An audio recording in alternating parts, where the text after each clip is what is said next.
The tell of डेस्प्रो। ये कहानी है एक ऐसे चूहे की जो इंसानों की तरह बोलता है। ये चूहा एक सेलर का होता है। सेलर अपने चूहे को लेकर एक किंगडम में जाता है। दरअसल आज यहाँ पर एक खास सूप पूरी प्रजा को दिया जाएगा और ये सूप बना रहा होता है शाही शेफ। दरअसल इस शेफ के पास एक ऐसा जीनी होता है जो इसकी इस सूप को बनाने में मदद करता है। और जब ये सूप बना रहे होते हैं तो गलती से सूप के अंदर वाइन की बोतल गिर जाती है, लेकिन जब इस सूप को टेस्ट करते हैं तो आज तक का ये सबसे बेहतरीन सूप बना होता है। सेलर का बोलने वाला चूहा जिसका नाम रॉस्क्यूरो है वो ये सब कुछ देख रहा होता है और अब इस खास सूप को राजा और रानी को दिया जाता है। और जब रानी सूप को पीने वाली होती है कि रॉस्क्यूरो ऊपर से रानी के सूप में गिर जाता है और जब रानी देखती है कि एक चूहा उसके सूप में गिर गया है तो वो शॉक्ड हो जाती है, जिससे उसे दिल का दौरा पड़ता है और रानी की मृत्यु हो जाती है। रानी की मृत्यु से पूरी प्रजा डर जाती है। राजा गुस्से में आ जाता है और वो अपने सिपाहियों को ऑर्डर देता है कि इस चूहे को मार दिया जाए। रॉस्क्यूरो अपनी जान बचाने के लिए भागता है और एक विंडो तक पहुंच जाता है जहां से वो देखता है कि उसका सेलर उसे छोड़कर यहां से भाग चुका है। अब सिपाही उसे पकड़ने के लिए उसका पीछा करते हैं। रॉस्क्यूरो अपनी जान बचाते बचाते नाली के पास यानी कि ड्रेन के पास आ जाता है और इससे पहले कि सिपाही उसे मारते वो उस ड्रेन के अंदर गिर जाता है जहां पर उसे एक दूसरा चूहा दिखता है जो कि बूढ़ा होता है। दरअसल यहाँ पर जितने भी चूहे हैं ये बूढ़ा उन सब का लीडर है। वो रॉस्क्यूरो को अपने साथ ले जाता है। राजा रानी की मौत से बहुत ज्यादा दुखी होता है, इसीलिए सूप से रिलेटेड जितनी भी चीजें होती है वो उन सब को बैन कर देता है। दरअसल यहाँ पर एक रॉयल सूप डे होता है जो कि बहुत फेमस है और अब वो सूप डे नहीं होगा और शाही शेफ अब सूप नहीं बना सकता, इसीलिए शेफ का जो जीनी होता है वो अपीयर होना यानी कि उसके सामने आना बंद हो जाता है, जिस वजह से इस पूरे किंगडम में अकाल पड़ जाता है। यहाँ न धूप निकलती है न बारिश होती है, जिस वजह से राजकुमारी भी बहुत उदास हो जाती है। साथ ही इस किंगडम में चूहों को भी इलीगल घोषित कर दिया जाता है। वहीं चूहों की दुनिया में यानी कि जमीन के नीचे दिखाया जाता है कि वहां पर एक नए चूहे ने जन्म लिया है, लेकिन ये चूहा बाकी चूहों से बिल्कुल अलग होता है क्योंकि इसके कान खरगोश की तरह बड़े बड़े होते हैं, इसीलिए इस चूहे का नाम रखा जाता है डेस्प्रो। धीरे धीरे वक्त बीतता और डेस्प्रो बड़ा होना शुरू हो जाता है। जिस तरह से डेस्प्रो के कान बड़े हैं उसी तरह वो सुनता भी है, यानी कि वो दूसरे चूहों से ज्यादा तेज सुन सकता है। साथ ही वो किसी भी चीज से डरता नहीं है, वो खतरों का सामना करना चाहता है। ये एक तरह से खतरों का खिलाड़ी है। इस बात से उसके माँ बाप, उसके टीचर सब परेशान होते हैं क्योंकि वो चूहों की तरह बिहेव नहीं करता। साथ ही उसका सपना होता है माउस वर्ल्ड जाने का, यानी कि उस बड़े से नाले के अंदर जहां पर सभी और बाकी चूहे रहते हैं। दरअसल इस जगह छोटे बच्चों को जाने की इजाजत नहीं है। वही रॉस्क्यूरो को दिखाया जाता है जो माउस वर्ल्ड में घूम रहा होता है। उसे यहाँ की जिंदगी बिल्कुल अच्छी नहीं लगती, लेकिन वो यहाँ पर फंस चुका है। माउस वर्ल्ड का जो लीडर होता है वो सभी चूहों पर अपनी हुकूमत करता है, वो सब पर हुक्म चलाता है, जो रॉस्क्यूरो को बिल्कुल पसंद नहीं है।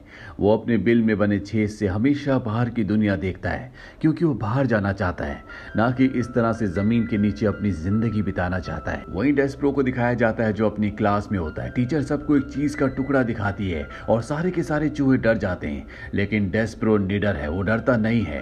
दरअसल चूहे डरते इसलिए हैं क्योंकि इंसान इसी चीज के टुकड़े को दिखाकर उन्हें पकड़ते हैं। टीचर इस बात से परेशान होती है कि डेस्प्रो दूसरे चूहों जैसा क्यों नहीं है, इसीलिए वो डेस्प्रो के माँ बाप को बुलाती है और कहती है कि इसे अपने बड़े भाई के साथ रखो ताकि वो इसे तौर तरीके सिखाए कि चूहे कैसे बिहेव करते हैं।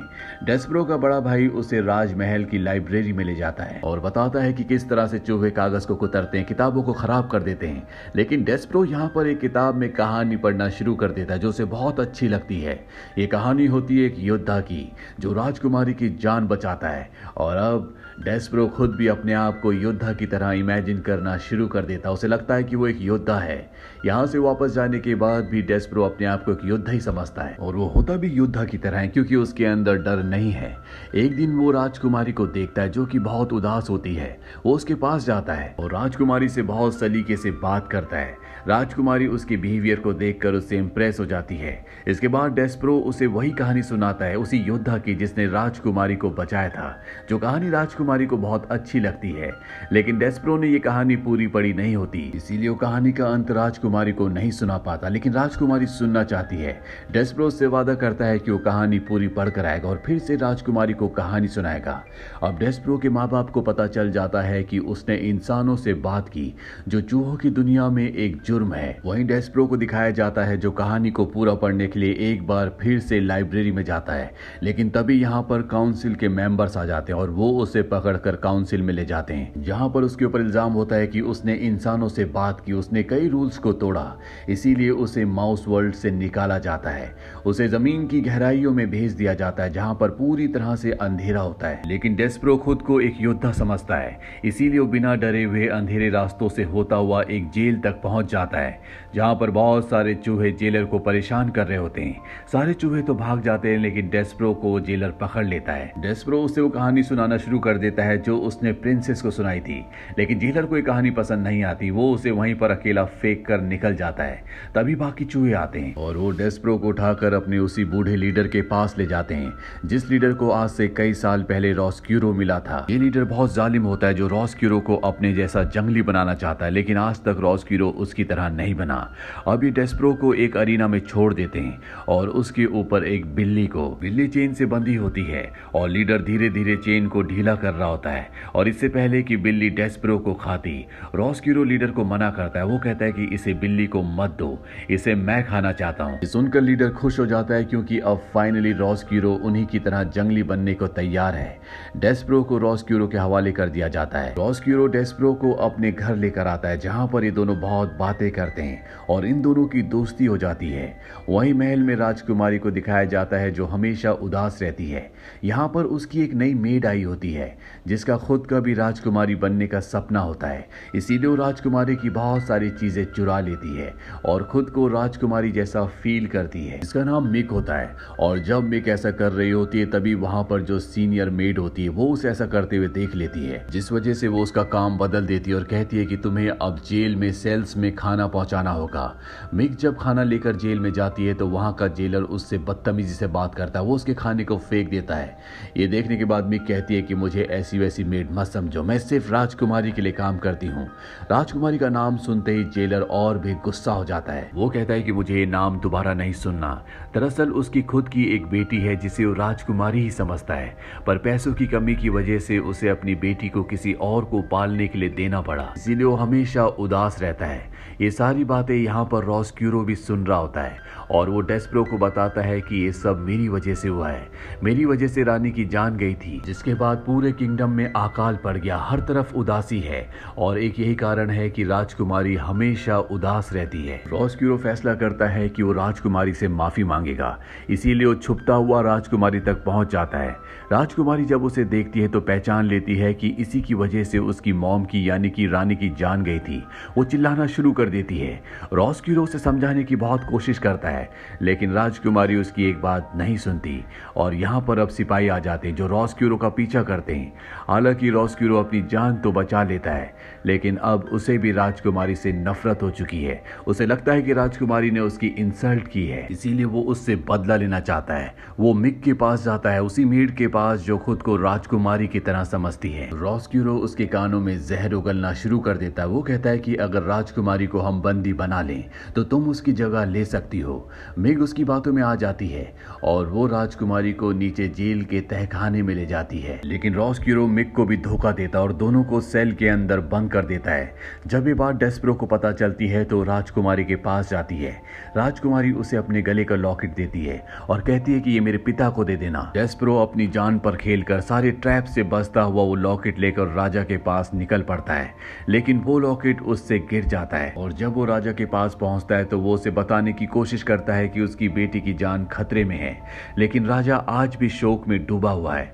वो उसकी बात सुन ही नहीं पाता और अब डेस्परो को सिर्फ एक ही रास्ता दिखता है और वो रास्ता होता है उसका परिवार। वो अपने परिवार के पास जाता है, लेकिन जैसे उसका परिवार उसे देखता है सब के सब डर जाते हैं। उन्हें लगता है कि वो कोई घोस्ट है। दरअसल डेस्परो को जिन अंधेरे नालों में फेंक दिया गया था वहां से कोई भी बचकर नहीं आता। डेस्परो उन्हें यकीन दिलाने की कोशिश करता है कि वो जिंदा है, लेकिन वो सब वहां से भाग जाते हैं। इसीलिए टाउन की जो बेल होती है, डेस्परो सबको यकीन दिलाने के लिए कि वो जिंदा है उस बेल को बजाता है। वहीं हमें उस शेफ को को दिखाया जाता है जो कभी सूप बनाया करता था। उसे अपने सपनों में सब्जियां दिख रही होती है और बैल की आवाज़ सुनकर वो उठ जाता है और वो फैसला करता है कि अब वो सूप बनाएगा और दोबारा से वो सूप बनाना शुरू कर देता है। और जैसे सूप की खुशबू पूरे टाउन में फैलती है, उसका वही जीनी भी वापस आ जाता है जो उसकी सूप बनाने में मदद किया करता था। और अब इस किंगडम में जो अकाल पड़ा था वो भी खत्म हो जाता है। यहाँ पर बारिश होना शुरू हो जाती है। डेस्परो अब शेफ और उसके जीनी के पास जाता है और उन्हें बताता है कि राजकुमारी की जान खतरे में, हमें उसे बचाना होगा। लेकिन शेफ उसकी बातों पर ध्यान नहीं देता, लेकिन जीनी उसके साथ यहाँ से राजकुमारी को बचाने के लिए निकल पड़ता है। वही राजकुमारी को दिखाया जाता है जो जंगली चूहों के बीच में है, जिन्होंने उसे बंदी बना रखा है। दरअसल अब वो चूहों के लीडर के कब्जे में है, जो कि बहुत ही जालिम है। और वो रॉसक्यूरो से आज बहुत खुश होता है। वो सबको बताता है कि रॉसक्यूरो हमारे लिए एक राजकुमारी को लेकर आया है और अब ये सब के सब चूहे राजकुमारी को खाने वाले हैं। यहाँ पर डेस्परो और जीनी भी पहुंच जाते हैं, लेकिन जब इस सीढ़ियों से ऊपर जा रहे होते हैं तो दोनों के दोनों गिर जाते हैं, जिस वजह से जीनी टूट कर बिखर जाता है। वो डेस्परो को कहता है कि तुम जाओ और राजकुमारी को बचाओ।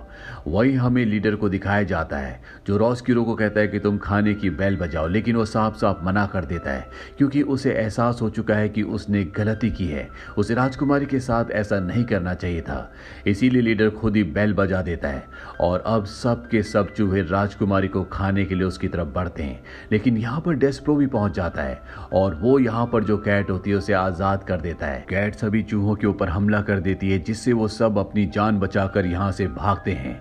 रॉसक्यूरो बिल्कुल एक योद्धा की तरह यहाँ पर राजकुमारी के लिए दूसरे चूहों से लड़ रहा होता है, लेकिन उसे लीडर पकड़ लेता है। ठीक उसी वक्त बाहर टाउन में कई सालों के बाद धूप आती है और धूप की एक रोशनी उस हीरे के लॉकेट पर पड़ती है जो राजकुमारी ने डेस्परो को दिया था ताकि वो उसके फादर को दे सके। और हीरे से लाइट रिफ्लेक्ट करके यहाँ जमीन के नीचे माउस वर्ल्ड में भी आ जाती है, जिस वजह से यहाँ चारों तरफ रोशनी हो जाती है। तभी डेस्परो वहां पर एक मैग्नीफाइंग ग्लास को देखता है, जिसकी रोशनी वो सीधा उस लीडर की आंखों पर डालता है। लीडर नीचे अरीना में गिर जाता है जहां पर कैट है और कैट से बचने के लिए वो उसी के सेल के अंदर चला जाता है। कैट भी उसके पीछे जाती है और तभी राजकुमारी बाहर से इस गेट को बंद कर देती है और इस तरह से कैट लीडर का अंत कर देती है। इसके बाद दिखाया जाता है कि राजकुमारी ने रॉसक्यूरो को अब माफ कर दिया है। हालांकि उसकी वजह से उसकी मॉम की जान गई थी, लेकिन वो समझ चुकी है कि वो सिर्फ एक हादसा था। वही हमें राजकुमारी की मेड को दिखाया जाता है जो अब भी सेल के अंदर होती है। जेलर जब सेल के अंदर जाता है तो वो उसकी गर्दन पर एक निशान देखता है और पहचान जाता है कि ये उसी की बेटी है जिसे उसने कई सालों पहले पैसों की कमी से किसी और को पालने के लिए दिया था। वो अपनी बेटी को पाकर बहुत खुश होता है। मिक को भी उसके पिता वापस मिल गए हैं।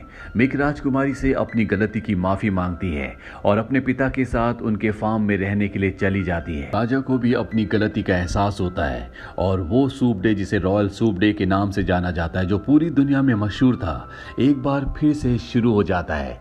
डेस्परो अब राजकुमारी का एक अच्छा दोस्त है।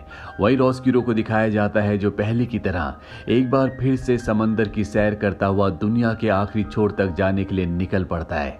और इसी के साथ इस कहानी की एक हैप्पी एंडिंग हो जाती है। उम्मीद करते हैं कि ये कहानी आपको पसंद आई होगी।